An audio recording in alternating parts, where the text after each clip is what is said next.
thank you all for coming. It's a very special honor for me to be here in conversation with William. I thought to start, it would be appropriate to remember or have a moment to remember Johnny Clegg, who died yesterday, who, like William, was a giant in the public consciousness of the world and changed many lives by bringing a deep humanity into the world through his art. So maybe we just take a moment.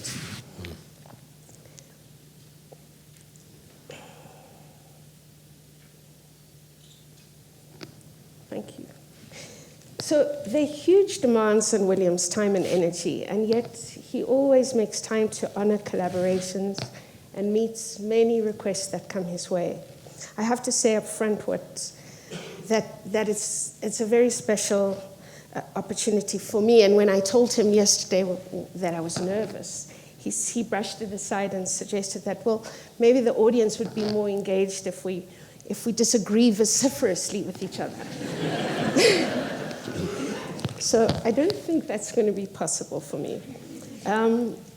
In footnotes for the Panther, conversations between William and Dennis Hirschhorn, Hirschhorn writes in his introduction, the more we engaged in these conversations, framed as they were by the intention to record and make something of them, the more we were not so much talking about the creative process as participating in it. And I would think that William may be the greatest and most accomplished collaborator there is. I think, he hosts a fantastic dinner for a Christmas lunch for his collaborators every year, and he seats over 80 people at his table and acknowledges each one, and each one of us who have worked with him sees him as a real central person in our worlds. And certainly for Artist Proof Studio, the central theme of this conversation is collaboration and co-creation. So I thought I'd start by defining what we understand as collaboration and co-creation and the differences. And so the definition as is written in the preface to the exhibition is that collaboration can occur in any domain where people seek to create value together that they could not create through individual effort. Many collaboration systems, like collaborative printmaking, have understood procedures and value systems and often have aesthetics and ethics as central to the goal. Collaboration in printmaking traditionally refers to a visual artist working together with a professional printmaker, where collaborating printmakers' primary goal is to suppress their own interests and to use the artist's time and creative energy most effectively. In that situation, the whole is greater than the sum of its parts, and individual contributions may be behind the scenes. And in true creative collaborations, everyone emerges with a sense of ownership, as the collaborators are equal partners in terms of creative input. And I would suggest that the more appropriate term in this instance is co-creation. The difference between collaboration and co-creation is a matter of depth and purpose. Co-creation can be seen as a dance. It's interrelational and respectful. It requires each partner to contribute in ways that value reciprocity and aesthetics, yet the identity of each contributing partner is distinct.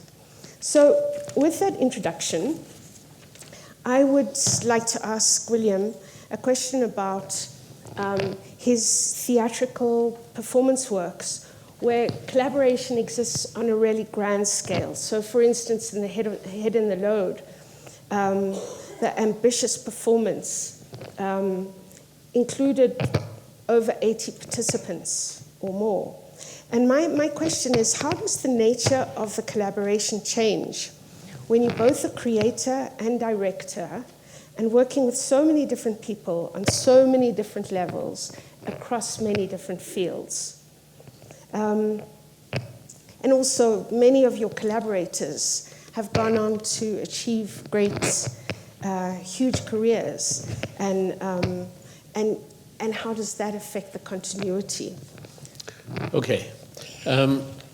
We'll come back to talking about collaborative printmaking, I hope.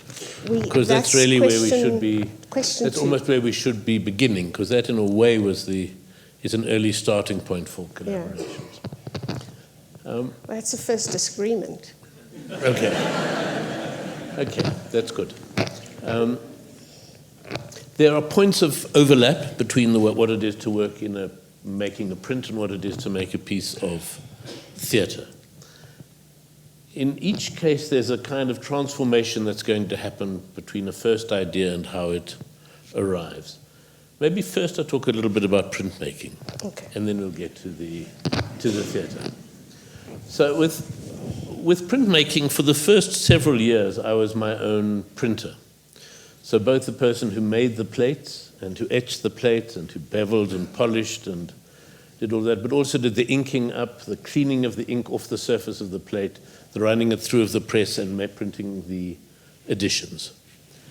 And there was a period when I was in training. It's like being an athlete. If you're printing every day, and you're printing 20 prints a day or 30 prints a day, you get into training. And I mean, maybe it's good to talk for 1 minute about what's kind of the print and etching, just to describe it. So an etching, which is a print made on a metal plate usually, but let's talk about copper etching as the emblematic form of etching and of printmaking. A print is something that records all the damage done to the plate. So you can damage the plate with acids, the traditional way of doing etchings, where you cover the plate with a varnish that resists acid and you scratch through with a sharp needle that reveals the plate, and the acid only can bite where the plate has been revealed. Or you can use a sharp instrument to scrape into the plate, or a chisel to chisel into it, or an engraver to cut the metal away. So there are different ways of making marks of wounding the plate. And then the ink is applied to the surface of the plate with a dabber or a roller.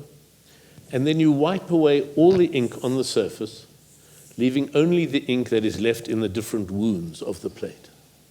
Whether they're a scratch or a grating or an abrasion through acid, the ink is left in those marks. And when you send it through the press with a damp piece of paper on top of it under high pressure, the pressure pushes the paper into the plate, into the holes in the plate, and the ink moves from the plate onto the sheet of paper. So there's already a kind of a process of it being the artist's work and not the artist's work when it goes through the press. And there are all sorts of semantics which are interesting about etching, which maybe as etchers would be nice to talk about in these terms. And there's a certain point at which etching is a very simple technique. You know, the way you scratch, the way you use an acid, a dry point is very basic.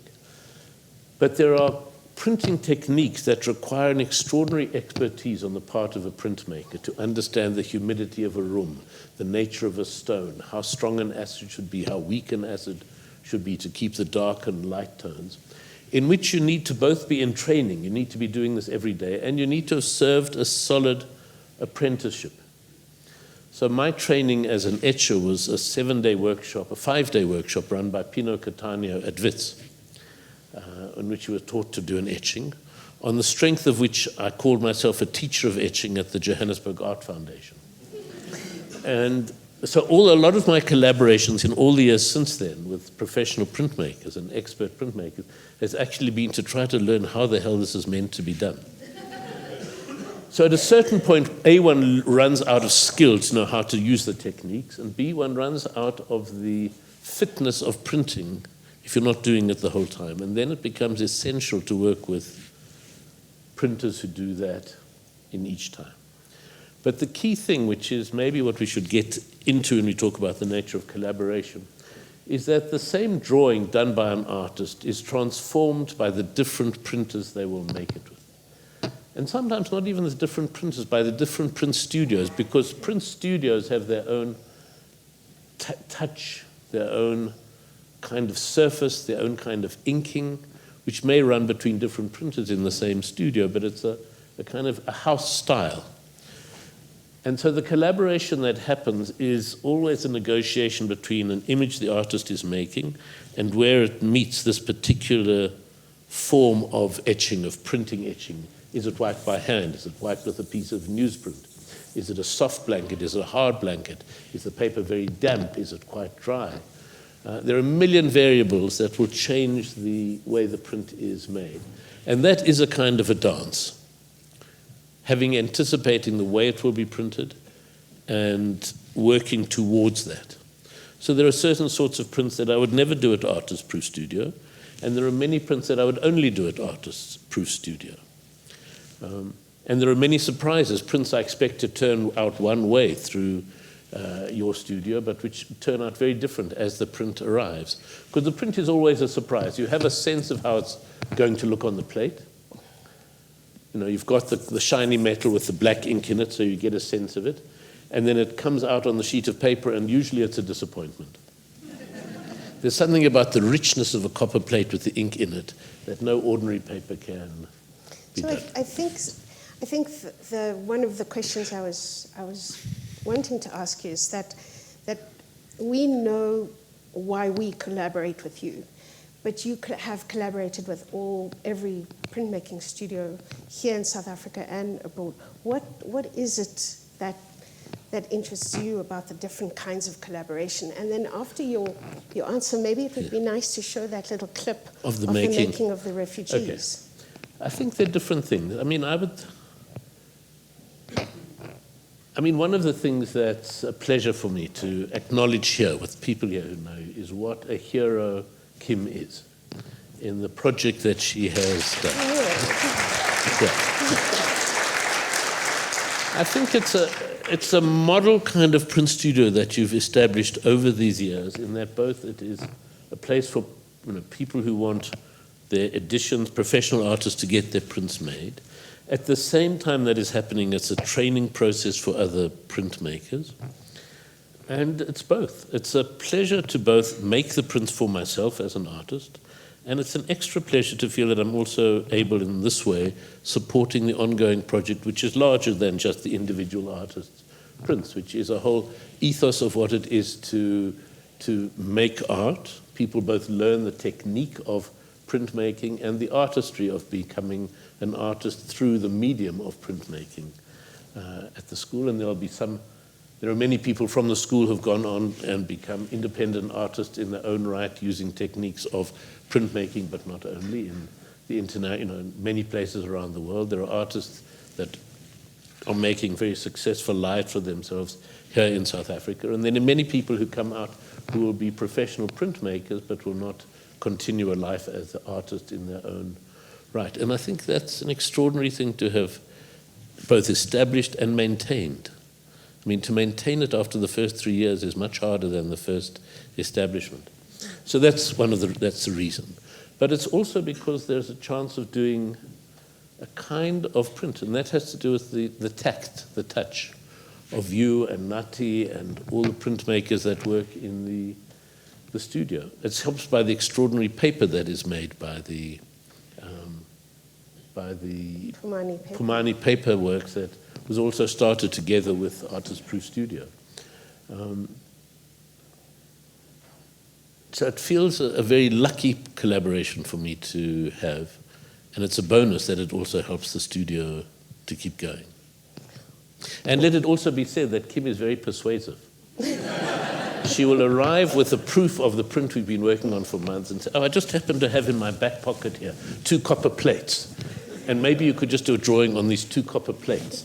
And I said, she said, all right, but we'll wait, it's fine, we'll have tea, I'll put them in, you can draw. I happen to have brought some instant coffee. Instant coffee is what we use to do our sugar lift. You draw on the copper plate with coffee. I'm not sure if Ricoffee is better than Nescafe, but we used your espresso. We used good Illy espresso for this one. But I used to use condensed milk and sugar. But now one can use Illy coffee, and you can now clean the plates with soy sauce. I used to wash my hands in benzene. So the change in printmaking techniques, you're saving all our lives by explaining to us to use coffee rather than benzene. Well, I think we got this workshop in green printmaking, and I think you're picking up on it is really going to make a revolution. So Well, but the great thing, because it's a technique you need to know, normally if you do an aquatint, which is a tonal thing, you paint everything around the shape you want. So you've always got to paint a negative shape. With sugar lift, you paint the shape, which is sugar, water, condensed milk, and ink mixed, which you can paint and you can see or draw. You can see the lines you've made, and you cover it with a varnish. You dry it, you cover it with a varnish. You put it in hot water. The water makes the sugar expand and bursts through the varnish. You then spray or you dust resin on and melt that into the plate. You then put it in the acid for a different length of time, how gray you want it to be. You clean everything off, and then you're ready to ink your wounded plate. So there's a lot of kind of poisonous cooking that happens between acids and sugar and coffee and soy sauce. So there is a cuisine. There's a language of cuisine of printmaking. There's a language of logic, because you make your proof, and that's like a preposition, and you send it through the press, and what comes out of the press is something you call a proof. And if your proof is no good, then you have to change your preposition. You have to change the proposition at the beginning, your first plate, and send it through until the proof is adequate. And there's also a strange erotics of printmaking, because you talk about the bed of the press, and you talk about the blanket and the sheet of the paper, and you talk about a spit bite of one kind of acid and a dry point. And there's a whole strangeness of what it is. It's a very sensual technique and material always. So between the kitchen, the bedroom, and the library, one is very involved in these. And they're all palpable when you're working with it. So shall we look you at can the look at the process of making. Yes. So will you put number... Yeah, there you go. And I think this print is very visible at the beginning of the exhibition. And it's quite extraordinary print.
you. May I go back Yes, to my we first can go question? back to the question. So I'd love you to talk a little bit about your Theatrical. performance Yeah. theatrics, and I think we have a little clip of the Sybil. Waiting of the Sybil. So let me talk a little bit first, and then we can watch it. Obviously, it's very different, the collaboration for a theatre project to the printmaking, in the sense that most of the techniques of printmaking I understand, even if I'm not doing them myself and can no longer do them in the way they once were, or they use particular techniques I have no expertise in.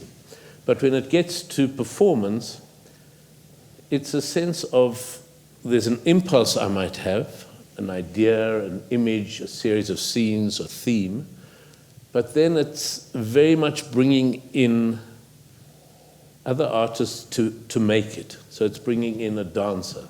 So I can have a sense of a kind of movement I want, but I'm neither a dancer nor a choreographer. It will need a kind of music, and I may have some idea about the music, but I'm not a composer or a player.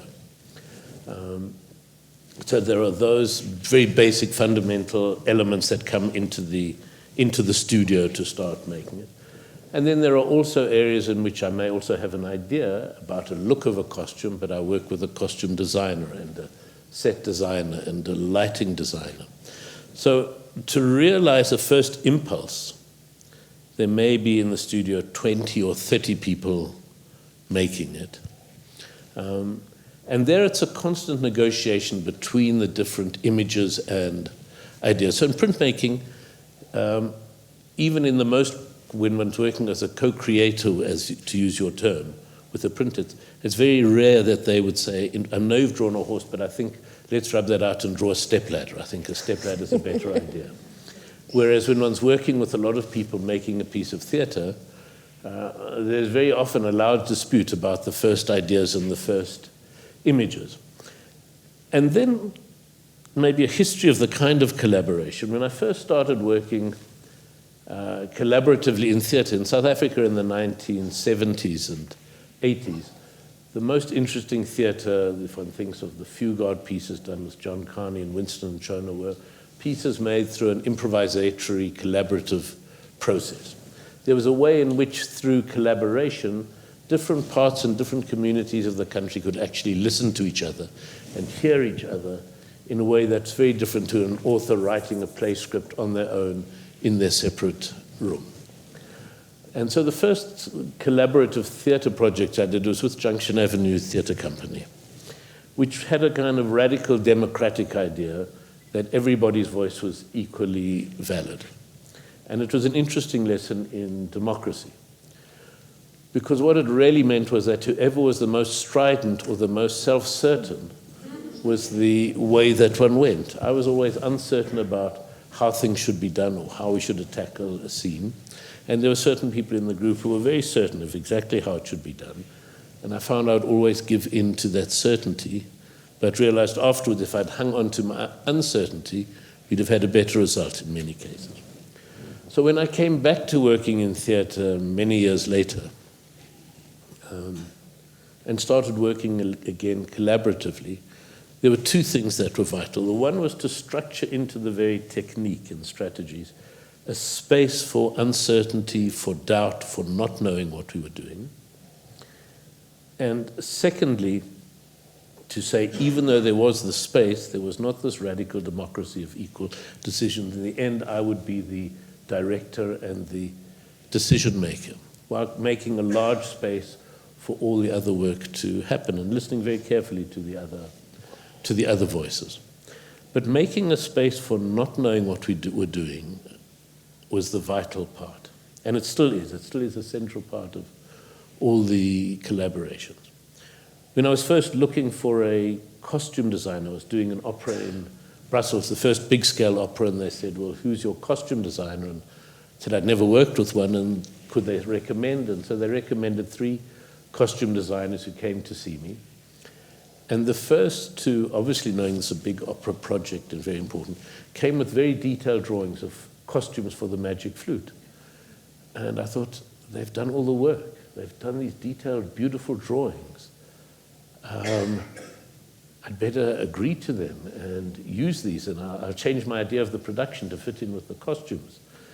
And then at a certain point I thought, no, this is ridiculous. I can't actually shape the production before it's happened by these things. And the third person who came along, who I still work with now, came in and she said, well, I don't make drawings. I don't have any ideas. I'll show you a few photographs of work that I've done, but don't ask me for an answer about how the costume should look. And I thought, fantastic, this I can actually work with. I said that was exactly the right answer. And when I worked with actors actors are very open, theatre actors are very open to how one works with them and knowing that you're going to try many different things and see what works and what doesn't. But opera singers can often be very different because they're used to having a conductor that knows exactly how he wants the music to be done, and he'll have a particular reading of the music. And they'll come to rehearsal expecting the director to have done his homework and to know where they must stand. And the first week of rehearsal, the singer would say, well, where do you want me to stand? And I'd say, no, all right, stand there, stand next to the pillar. And where do you want me to move? I said, well, later on. They said, at which bar? I said, well, at bar 23. Move at bar 20. And I realized within about 2 hours, I painted myself into a circle. People were moving in a way that had no... And I then had to bring them together and say, you've got to understand how a drawing is made. When you start a drawing, you have some idea, but you don't know exactly what it will be. And the process of making the drawing, the hours or the day, however you spend making the drawing, is the process of discovering what the drawing is.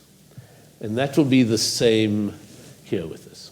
We've got 5 weeks of rehearsal. At the end of the 5 weeks of rehearsal, the drawing will be made, and everybody will know where they have to be at every moment of the opera. But if you ask me now where you have to be, and I give you an answer, it will always be the wrong answer. And for some of the singers, I thought, okay, that's an interesting way to work. And the others said, oh my God, give us a professional, not an amateur, to tell us what to do. But it is an important part of the way that the collaborations work, which is not being certain of how things will shape, relying that there are smart people in the room, people who've got an attunement to the music or to the drama or to the questions being asked, and that the answer that come out will not be rubbish simply because people don't know the answer or even the question at the beginning. And I think that's the key. And if we take any of the projects I've done, it would be very difficult to unwind them and to allocate whose idea each moment of the project was. The decision at the end as to which ones we've used and how they're shaped does rest on me, but along their way, everybody is very much part of the, not just the technical expertise, but a fundamental shaping of the piece. So I'm really excited we've got a little clip of the Waiting for the Sybil, because it's a piece you're just still rehearsing. So the Waiting for the Sybil, as Federico described, is a work in progress. It will be ready in September. What we have here is 3 minutes of the workshop we did a week or so ago in the backstage of the Johannesburg Theatre, looking at projections and shadows and the themes of it. And the themes of it have to do with predicting the future, going to a Sybil to learn your future. The central image that I was interested in was that you would go to the Sybil, the Cumaean Sybil outside Naples, who lived in a cave, and you would go and ask your question about your life, and she would write the answer on an oak leaf.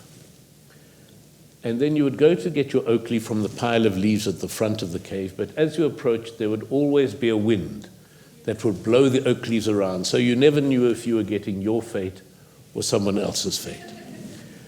And in a way that echoes the turning mobiles of Alexander Calder, who does the first half of the evening in Rome. But it also has to do with what it is to try to understand, to try to predict one's future, which, as we know now, is taken over by algorithms. So there's a section in it called Starve the Algorithm. And this is a kind of, we'll show it and then I can describe some of the processes. Okay. Great, so. It's about 3 minutes long. Imagine yourself as a typewriter. Yeah, 1, 2, 3, 4. Imagine yourself as a typewriter. Yeah, 1, 2, 3, 4. Luba mesabikanile thoba sephala lahluma othatha bobasi.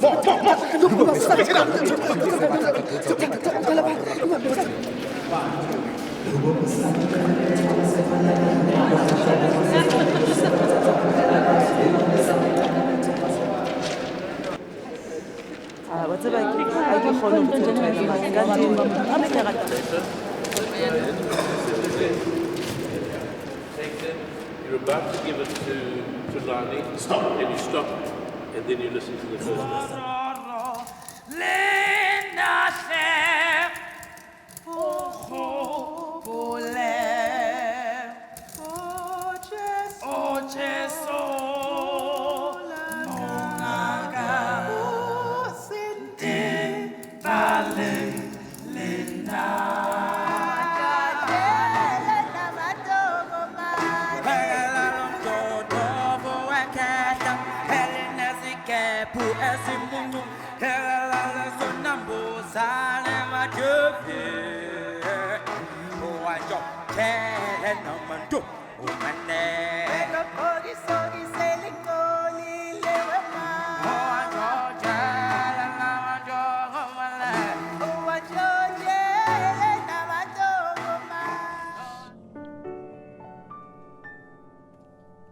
Demand which war it is. Not one of our dreams ever came true.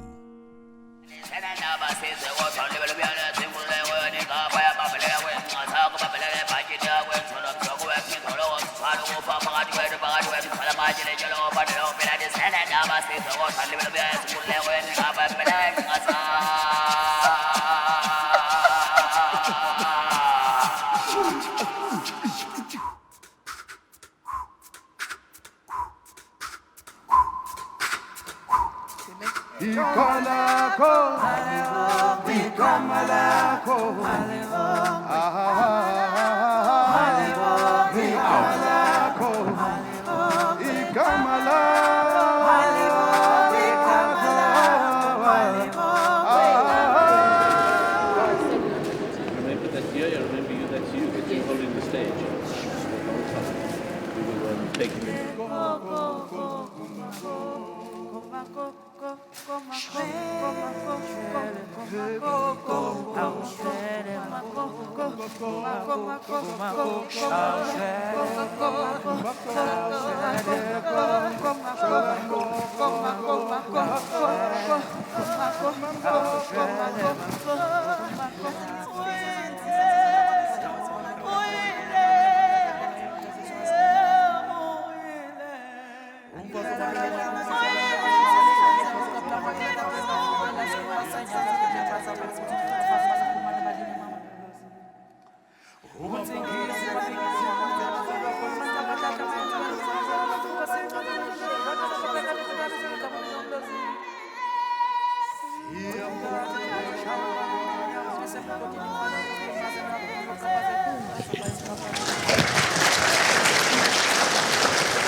So you talked about the importance of uncertainty, and you started something called the Center for the Less Good Idea. And that, I think, is a unique kind of space. Can you talk a little bit about how and why you started that center? I mean, I think you get a bit of a sense from this. It's a kind of a bit of a matzo pudding, the clip of the making of the Waiting for the Sibyl, but you get a sense there's Nhlanhla Mahlangu, who's the composer of the choral music. There's a piano section composed by Kyle Shepard, but it's constructed very much with those particular singers, and the music shaped around what those different singers can do. So it's not as if there's a score written and then we find singers who can perform that score. It's made from the people who are there. And it's found in different ways. I mean, even within the music, there's a section where we listened a lot to some Stockhausen for a while, and that shaped part of the musical language. There was a section where we said, let's talk, but talk in the pitch of a song, which became a very powerful sense of all the voices of people consulting the Sibyl. And the same with the idea of the sheets of paper. We said, imagine if each of the questions that people had written, you could hear the people inside the sheets of paper. So we're starting to explore that element in there. And there's an extraordinary energy that comes as these discoveries are made, when the performers are also part of the making and discovering of what the performance is. And the Center for the Less Good Idea was started really to give other people a sense of the way of that kind of collaborative and open-ended way of working, how rich that can be, and how much stronger the music can be from a musician working with someone who's not a musician, who's a dancer or a visual artist or a filmmaker, and how the filmmaking can be strengthened by the collaboration with the musicians, and to put all of these different elements together.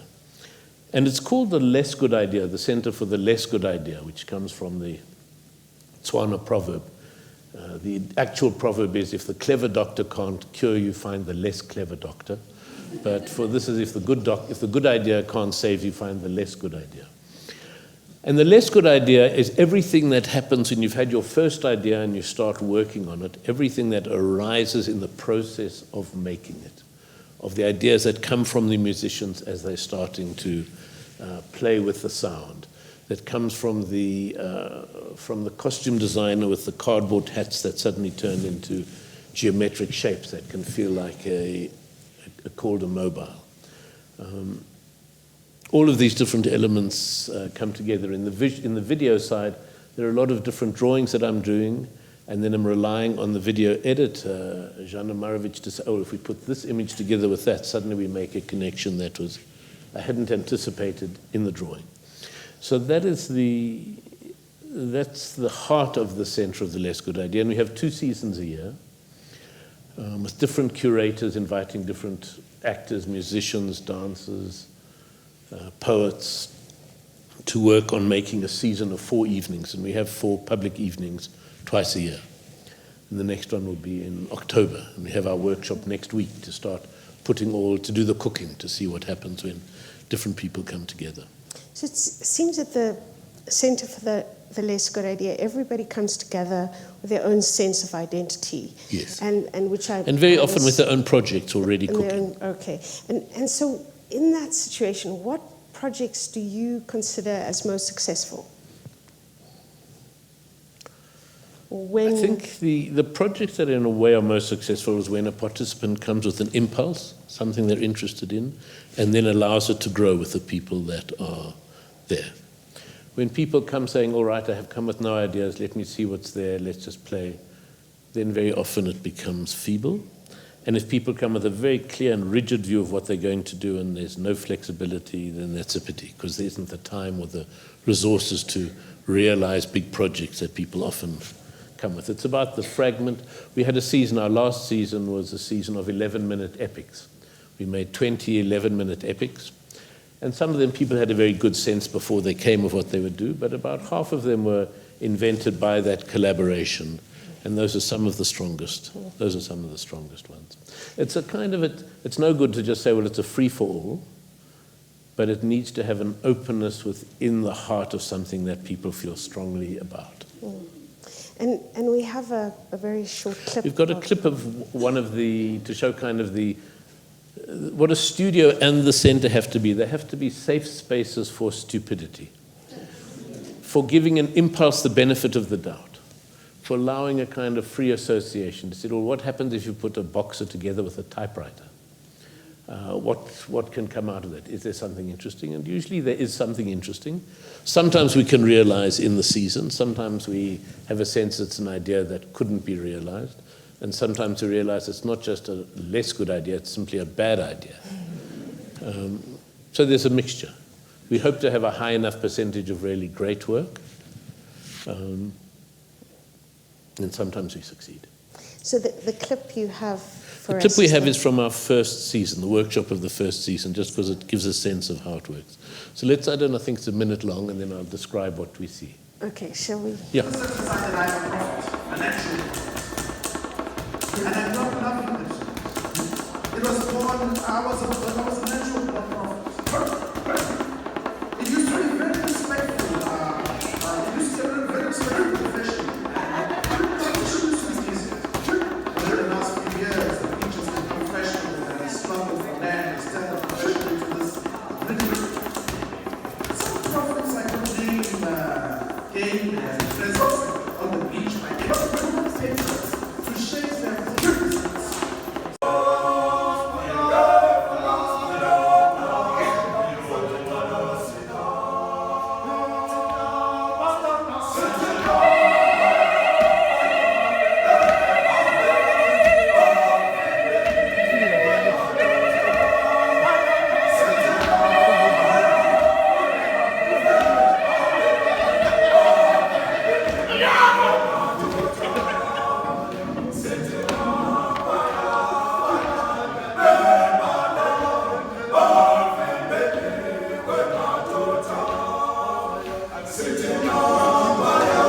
So what we had there was we had an idea to work with one of the curators wanted to work with a boxing ring as a stage, and so all the performances were done in the boxing ring as a stage in the middle of the studio.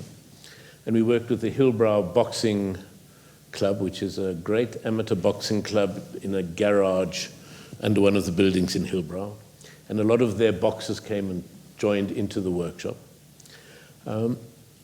And we were working with the Iskatamia choir in other performances. And there was a Wally Soyinka play that was performed in this boxing ring. And I'd say half the things in the ring were successful. The particular dance by Tulani Chauke that you saw in Shadow, a shadow single-person dance, was kind of astonishing. And we discovered because he was a dancer, but before he'd been a dancer, he'd actually been a boxer. And he has an extraordinary athleticism and wit and grace.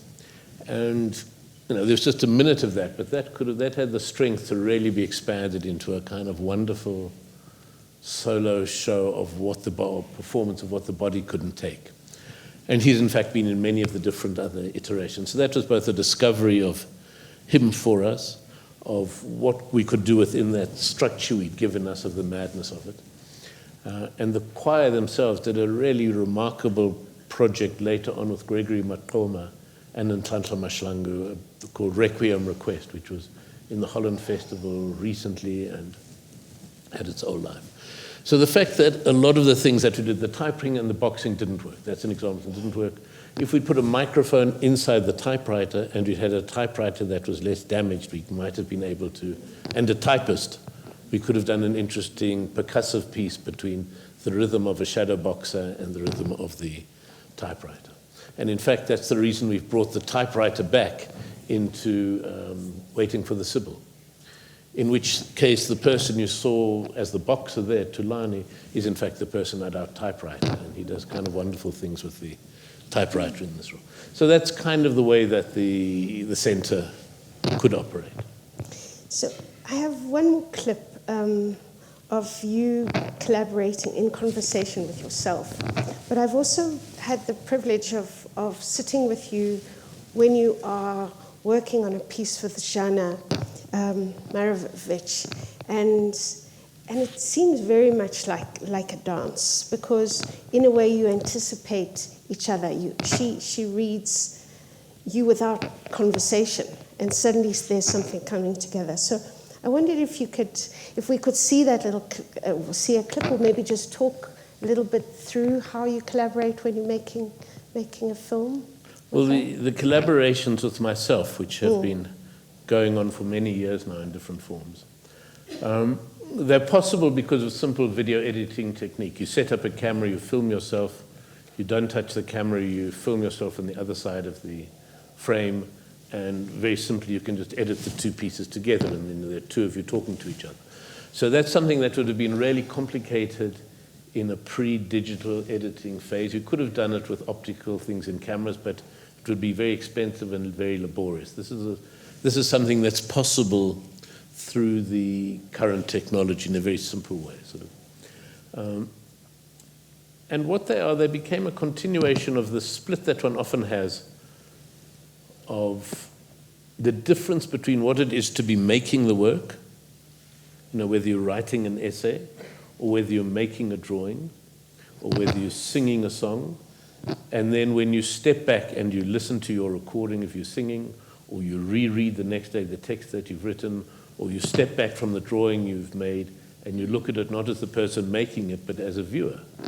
And one is almost always shocked by the ineptitude of the person who's either been singing, who sounded so great when he was singing in the shower, if you've ever tried recording that and then listening to how bad it sounds, or the writing, which seemed so smart as you were writing, and you read it the next day and you say, what idiot wrote that, not me. And the drawing, where you can see as you step back, but it's completely, the proportions wrong, the head's all scrunched and too small, and the shoulders are lopsided. So you have the separation between yourself as the person making it and the person viewing it.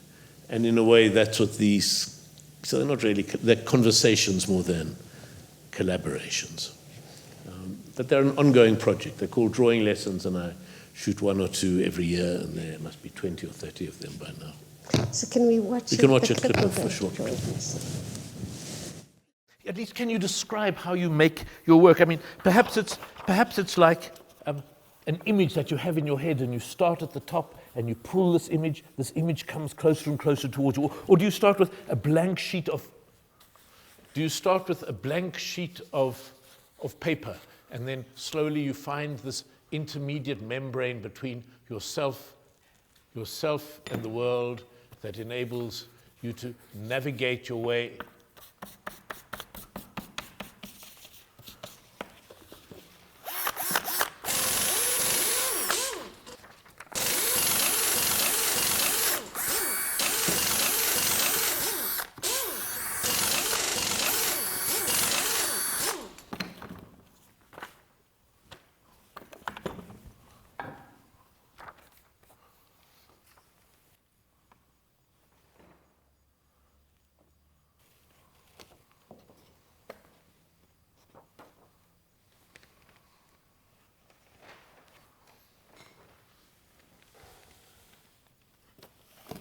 It's really of no value whatsoever. Feeble. I don't quite know what he's doing here this evening at all.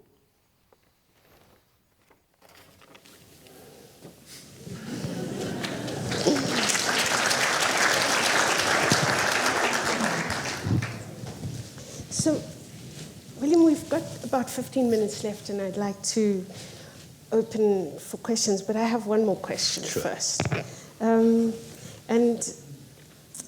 that is to ask you to talk us through the public meaning or the purpose of your work. I think, how does your philosophy of an artist speak about what is currently being perceived in our situation as a crisis of our humanity? And how do you see your work challenging and subverting the current crisis that offers these new possibilities or pathways for possibility? And in that, I think there's this impetus to broaden the public impact of your work, so your ideas have an even broader social impact. And I wonder if you can talk about that kind of public purpose, of the social purpose of your work. I think it was Gabriel Garcia Marquez, who said the revolutionary duty of the writer is to write well. And in a way, it's a different impulse to the way that you work. It really is different. I understood that I was not a committee person. I was not an activist that could work with committees. I tried doing that, and I realized that every time I would give in to either the person who was louder or to the person who would go to one more meeting than I could ever bear to go to. And that in the end, the most I could offer would be the example of what it was to be in the studio and to take the duty one owes one's métier and see what that is. So there is a politics of it, and it's a politics of saying politics is made up of ambiguity, contradiction, uncertainty, and that in an art that shows that and demonstrates that, there's a demonstration of how the world works and operates. And it's true that the work does move out of the tight studio now into the larger studio of the Center for the Less Good Idea, or into this larger studio like this conversation now. So it does spread out, but its heart always, for me, has to return back into the processes of the studio. And I think there are many things that are invisible in everyday life, but which are made visible in the activity in the studio. And for me, that's its central, that's for me the central thing that I can be involved with and can demonstrate and have something to show with. But I'm completely grateful that there are people not like me, and to say, no, it's not enough to just be in your studio, but you need to either start an art school or work with communities in making artworks in that way. I think what the center offers in terms of saying this is made with art and agenda, it doesn't have to show any public good in what it's doing, it doesn't have to, it's not about AIDS education, it's not about any of those social goods, which are the demand of most public funding of the arts. To have something this works with the impulses and the whims of the artist is very valuable, I think, for artists who work in that other terrain and other field, very much socially engaged in all of the other projects. And I do think that both of these processes are essential. But I think I opened our conversation with a comparison with Johnny Clegg as a public conscience to the world. And in many ways, the kinds of consciousness your Head in the Load brings around colonialism, I mean, to the broader world about that, the role of Africa in the world war. And so there is a public consciousness that goes beyond. But it's interesting because the Head in the Load is a piece about Africa in the First World War and the Carrier Corps and the 1 million casualties in Africa during the First World War. And a lot of people, this was new information for us making the project also. And it has had an effect of making a part of history. And it will be shown in Johannesburg next May. I'm very happy it will be coming here. But I cannot tell you how much the project was made about the form of large shadows, of a wide stage, of incoherence of different languages, of the language of Dada meeting European high modernism and this. And we discovered at the end that it was a historical piece about the head and about the Carrier Corps. And in a way, the deep argument about it is that, in fact, it gains a historical and political gravitas from it not starting with that as its starting point. And it was a discovery that people were, I didn't know whether people would understand the story at all. There was a big argument till the very end. Should we have a lecture in it which explains the history? Or can we hope that people will still get the history even though we're using a kind of technique of collage and incoherence as our language of making it? And for a large number of people it did have a history and it had a moral weight to it, which are kind of, they feel like bonuses. We're the lucky recipients of those at the end. Because it started in a much less, it started, how do we fill a stage 50 meters wide? What is the kind of sounds we want to hear? And then it connects to stories that we know and it finds its focus, and then it follows its focus very rigorously. It's not like it floats to the end, but it's open for a long time and then follows things quite. And if you've got enough of the raw material and of the language that you're playing with, these all enlarge and come together into the other material and give it a shape. There always needs to be a mixture of a thematic interest and a material in which to think about it. So it's not thought about as thought and then you illustrate it. It's found in the movements of a dancer. You'll find in the movements that Gregory Makoma can make in his body, you find the contradiction of colonialism, of wanting to go to this European war and wanting to not go to this European war. Am I part of this project of European modernism? Am I rather resisting being part of it? Questions which are still there today, but which are articulated in this piece not as an argument as I put them now, but as something you experience in the body of the dancer as he's doing his performance. And that had to do with recognizing something Gregory was doing in an improvisation and then honing very much into that and expanding, and both of us together trying to find a heart of that movement that was there. Thank you.